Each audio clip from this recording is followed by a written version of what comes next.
got a try on that left-hand side. What happened? Oh, but I've gone up and over and bloody head over biscuit. It wasn't enough stability there for myself, but no, I was busting for a bit of meat this game. It didn't seem to work out.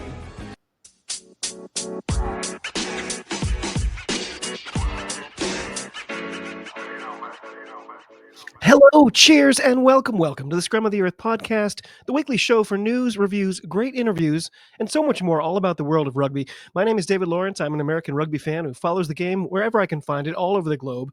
If you'd like to get in touch, well, I'm easy to find on all your socials, and you can always just drop an email to thescrumoftheearth@gmail.com. Well, there was an entirely reasonable crop of rugby this weekend for a change, so why don't we get this thing going? So, starting as always with our current updates, don't have a ton to report from the home front. Regular listeners will know I just started a new job, a fact for which I am hugely grateful. That's been going really well, just really loving it so far. The single thing I miss about my last job is we had a top-of-the-line cappuccino machine that we could use for free whenever we wanted. So now there's a Starbucks on site, but it definitely ain't free. Anyway, the only other item from the home front is on Sunday, it was our 9th annual pre-Thanksgiving Day brunch. So my best friend and I started this tradition, obviously 9 years ago. It's always a ton of fun. It's great to see people that I only see on this very day. When we started it, we all lived in Salem, which I very much miss, but none of us live anywhere near that these days. So we try to sort of look at addresses and triangulate them and figure out an establishment that is sort of equidistant to everybody's going to come. But it's always fun. If you have any cool holiday traditions or any others that you do with your own friends, get in touch. Tell me about it. I'm always keen to hear. And by the way, if you do live in Massachusetts, let me know if you'd like to join us next year. It's no problem. We are a flexible group. It's too good. People have to know. Well, Isa, I'm not sure it is good news this week, but it seemed like it at first. Major League Rugby has announced their 2025 season schedule.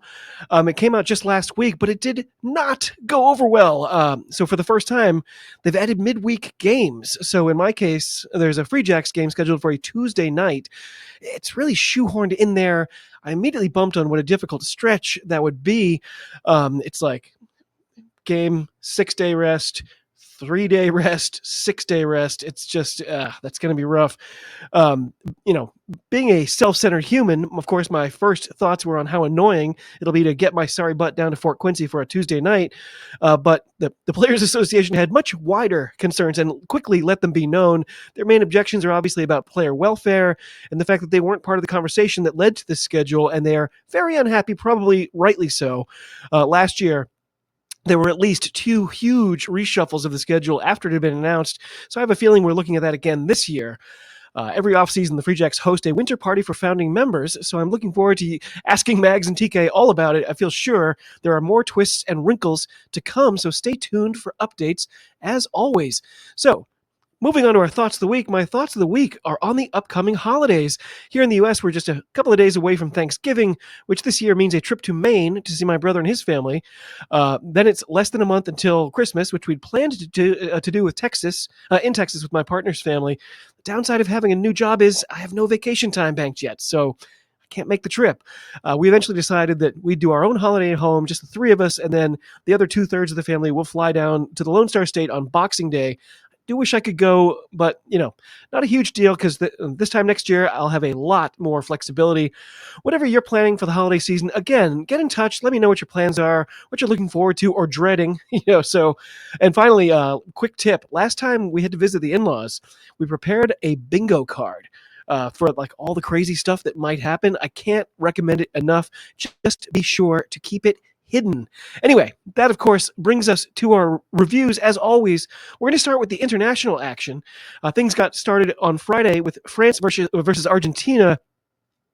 I had a very unscientific idea that since Argentina lost last week, that meant that they could win this week, combined with France sometimes, having a bit of a letdown after a big win. Let's just say it's a good thing that I'm not a gambler. Julian Montoya, he got yellow carded only 3 minutes in. It felt ominous to me in the moment. The comms using the phrase, a little hard done by, multiple times, and I don't know. I think I might have been in a really crotchety mood or something because, all the time you hear people going on about, oh, the TMO, it's terrible, it slows down the game, blah, blah, blah, makes it unwatchable. Yeah, I felt like one of those guys. Like, it felt like we had 8 minutes of waiting for reviews and just 6 minutes of rugby at that point. But I kind of think I was just in a bad mood that day. Anyway, we were approaching the final quarter when the Pumas finally got their first try, but it felt like it was over for quite some time by then. With just over 10 minutes to play, the guests added another try, but that still left them 14 points behind. That was as close as they would get. Final score in the northern suburbs of Paris, 37-23. And yeah, I guess I was just in a bad mood or something because I just didn't enjoy it very much. France versus Argentina, it's not you, it's me. Anyway, early in the morning on Saturday, where I am, we had my USA Eagles facing Spain in Madrid. Blow Rugby decided that we didn't really need to watch the first 20 minutes of this game.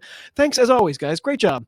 When the broadcast did start, we were already down 10-0, but it was soon after that we got on the board, and then we managed to take a 10-14 lead into the lockers at halftime. I'm not happy with all these slow starts by the Eagles lately, but they've been showing a ton of resilience. We had a legit opportunity to make it 3 in a row here. So up 13-19 in the second half, a yellow card gave Spain a player advantage, but the Americans built their lead and seemed to gain momentum as the hosts looked increasingly frustrated. The home side had what looked like a lovely try waved off as the yellow expired, and we still had a 2-score lead as we entered the final quarter. Gotta say, our defense, especially at the try line, was ferocious, just repelling multiple attacking threats and exhausting our hosts in the process. Really tough, gritty stuff from the Eagles. With 10 minutes remaining, we held a precarious 3-point lead. I was absolutely sweating. Side note, I really like the USA white kit. Like, it's literally the only kit we have that looks good. I've said it a million times. How do the French look so beautiful in red, white, and blue while we look like coffee cups from the 90s, I guess? Anyway, with maybe 4 minutes left, AJ, he opted to go for the corner. Rather than extending the lead to 6, I literally had to pause for a few minutes to calm myself down.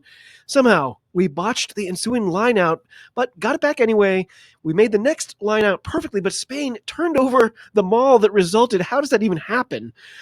Nevertheless, some judicious little pick-and-go drives saw us burn through those final couple of minutes, despite some great jackling by Spain.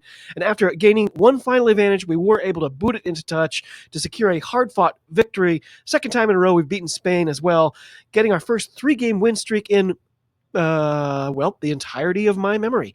Final score, Spain 23, USA 26. 2 of our tries, by the way, came from Tavita Lopetti. He's been great this autumn. I have to say, I honestly think we're gathering some consistency, some cohesion as a unit, something that has been our Achilles heel for a very long time. I wish there was a way to get more camps or even like some friendlies with Canada in the coming months. I have a worry that these improvements that I've been seeing, they might just kind of fade away as the players aren't around each other that much. Anyway, for the moment, I couldn't be happier. A great showing from my Eagles, and I don't think I've ever used those words in that order before. So, up next, it was Ireland versus Fiji. Side notes. 1, how long have they been doing the Carmina Burana before matches at the Aviva? I only noticed it last week, and has that always been a thing? Like, they kind of sneak it in just before the final countdown. I'm amazed I'd never noticed it before. And 2, I was gratified to see Jacob Stockdale back starting on the wing. It's been a long road back into the squad for that guy. Always had a soft spot for him.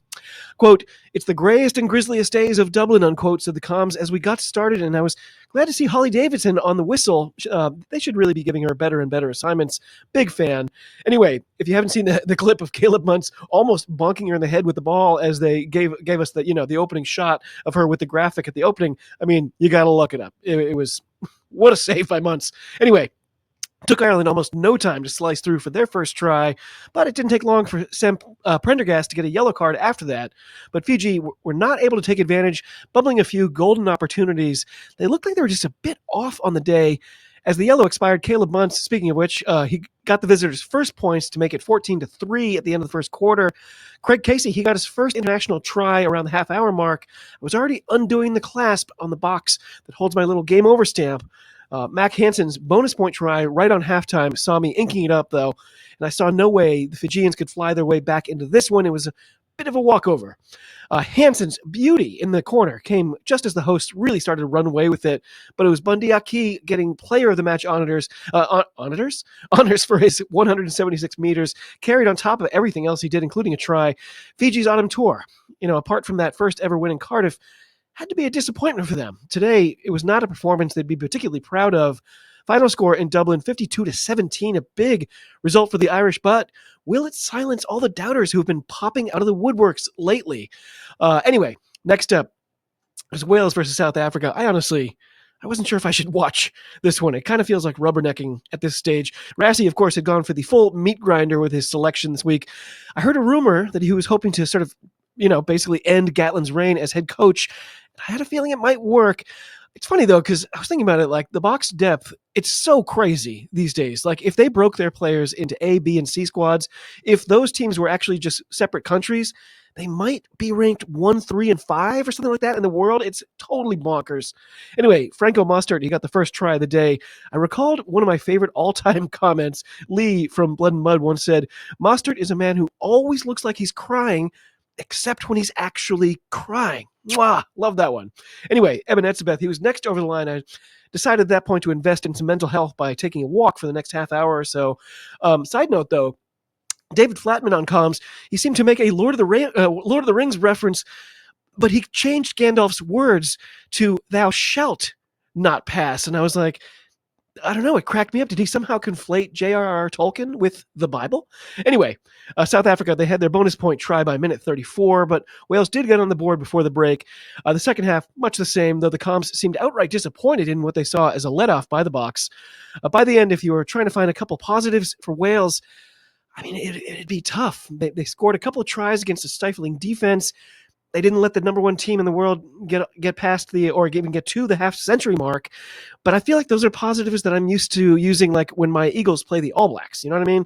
Anyway, final score in Cardiff, 12-45. So closing out the Saturday slate, of course, we had Italy versus New Zealand. Once again, no lead-up, no lineups, no anthems, no haka, peacock. For the love of all gods, get it together. Side note, I kind of like the alternative strip that Italy had. I liked all the extra sort of details. Another side note, I heard this week that Sam Cane and TJ Perinara would be playing their last games in the black jersey. I will miss both of those guys a lot, for sure. Anyway, Italy, they actually got on the board first, but I think it's fair to say the Kiwis were not rattled. Same thing when Scott Barrett got sent off to the bin for a crock roll. Sure enough, Italy couldn't really take advantage. On the other hand, New Zealand, they weren't firing on all cylinders either, blowing a few opportunities that looked like walk-in scores, but they did that classic AB thing of scoring right before halftime. But, it's just a modest 6-17 at the intermission. A furious drive by the Azzurri had the crowd on their feet with Capowazzo, a man possessed. What a game he was having.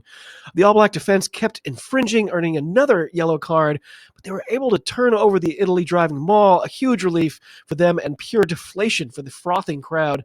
As we hit the 10-minute mark, the scoreline hadn't budged, though the Kiwis were pounding on the door. The Coms announced they were on their fourth bite of the cherry, as they called it, when they got out wide to Talea. That looked to be all she wrote. With 5 minutes left, Menincello got Italy's first try of the match. Give him credit, the crowd went absolutely nutty, despite the 13-point deficit. Capowazzo, who had been incredible until that moment, tried to pull a rabbit out of his hat, but just as the Coms were questioning the wisdom of such a move, it went awry. Bowden Barrett there to scoop up the spoils, nabbing a try that never should have happened. That made the final score 11-29. It's really hard to know what to make of it exactly. Like just over a year ago, don't forget, New Zealand beat Italy 96-17. So have the ABs dropped off? Are Italy better? Of all the games throughout the autumn so far, I kind of think this one would tell us the least. I'm not sure there are truly many takeaways. Final side note, was Wallace Satiti the player of the Autumn Nations this year? Who would be your choice, by the way? So as always, get in touch. Tell me what you think. I'm always keen to hear. So on Sunday, Scotland, they were hosting a resurgent Australia. All week I had heard that the conditions would be abominably cold, perhaps raining or even snowing, but it was a bright and clear day by the time the kickoff rolled around. Not the most exciting contest, with Australia getting on the board early, Finn missing an answering pen, but then it was the wee man himself, Sione Tuapolatu, getting the first try of the day. They got a great shot of his grand in the crowd, enjoying the rare sights with, what a great little tidbit that was during the week. So 7-3 was the score at halftime. I had a feeling that one of these teams would turn it on big time in the second. I had no idea which team it would be, but it just felt like something was brewing. Side note, Joseph Su'Ali, he had to leave with an injury, but the Coms weren't able to tell us what happened. To be fair, he looked more annoyed to be leaving than actually hurt as he went to the lockers. So just before the 50-minute mark, the crowd were baying for a penalty against Tom Wright, but I think it was probably the right non-call. Shortly thereafter, it was Duhan smashing through on the left corner. Quick side note, why, oh why, did he cut his hair? Oh. Anyway, that made it 17-6, and my one team will catch fire theory wasn't aging very well at that point. To illustrate how stifling the Scottish defense had been, they mentioned that in the previous match, Tom Wright had 243 meters, while in this one he had 11. Yeah, what a stat. Josh Bayless, though, he then got the try of his life off a crazy breakaway from Darcy Graham. That looked like the end for the Wallabies. Their newfound attack seemingly stifled at the noxious gas. There was still more to come, though. Another spectacular series led to a Finn Russell try, though his boot was a little off on the day.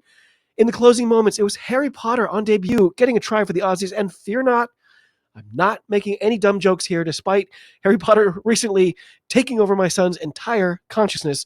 So Australia, it looked like they might add one more, but that Scottish defense won out yet again, turning them over and sending their guests homeward to think again.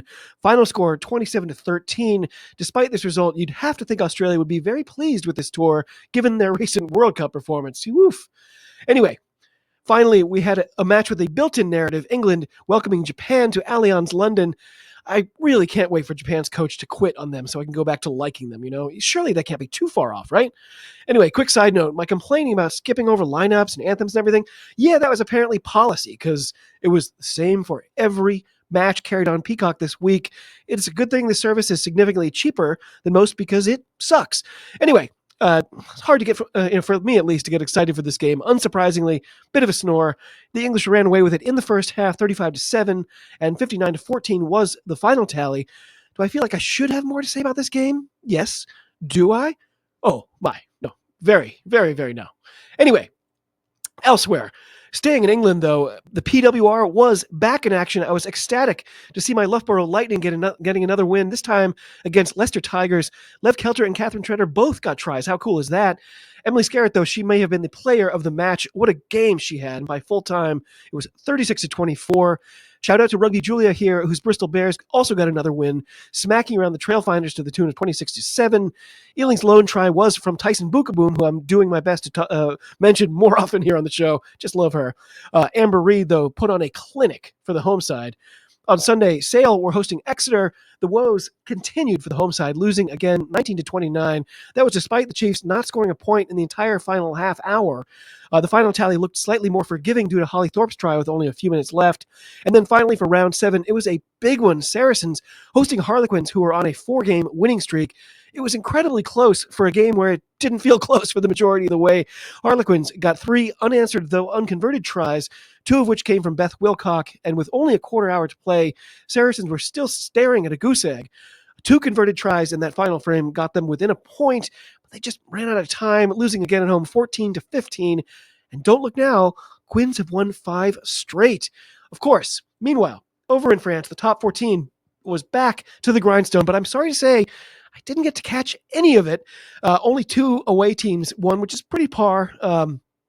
This week, it was Weirdo Lyon losing to Clermont 22-30, and then struggling newcomers Vannes, who fell to my Border Beagles UBB despite the list of absentees. Final score for that one, 29-37. Around the rest of the action, Toulon beat Bayonne 39-19. Cast edged out La Rochelle 28-24. Parole City, a.k.a. Montpellier, assaulted and battered Pau 30-3. Toulouse may as well have had a full squad in their trouncing of Perpignan, who went trialist and lost 41-9. And then finally, the Parisian derby on Sunday saw the Drink Boxes, a.k.a. Stade Francais, beat out Racing 92, 40-24 to wrap up the round, as well as our coverage for the week.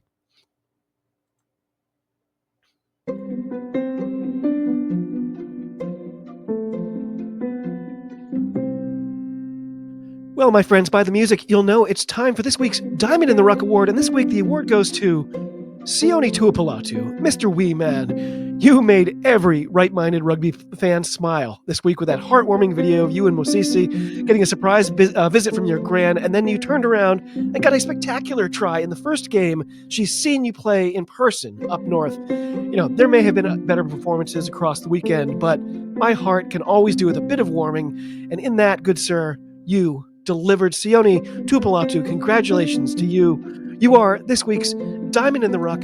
Well done, sir. Okay, that brings us, of course, to our updates and previews. And guess what? While we've still got a straggler or two in terms of internationals, Ireland versus Australia, I'm looking squarely in your direction.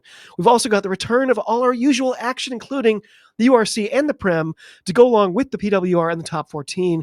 I'll try to put out some polls this week to get your votes for games of the week, so be sure to get yourself on Blue Sky if you haven't already. The positive vibes are definitely building it, and I am here for it.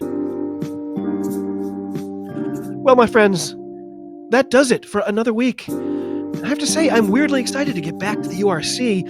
If you haven't seen the pics I've been posting, I finished my 16 little nutcracker ornaments. I set them up on a little mini tree. It's gotten me squarely in the mood for the URC and all the upcoming holiday derbies. What a time of year we're entering into. So, to all of you across the globe, cheers, talk to you soon, and be well.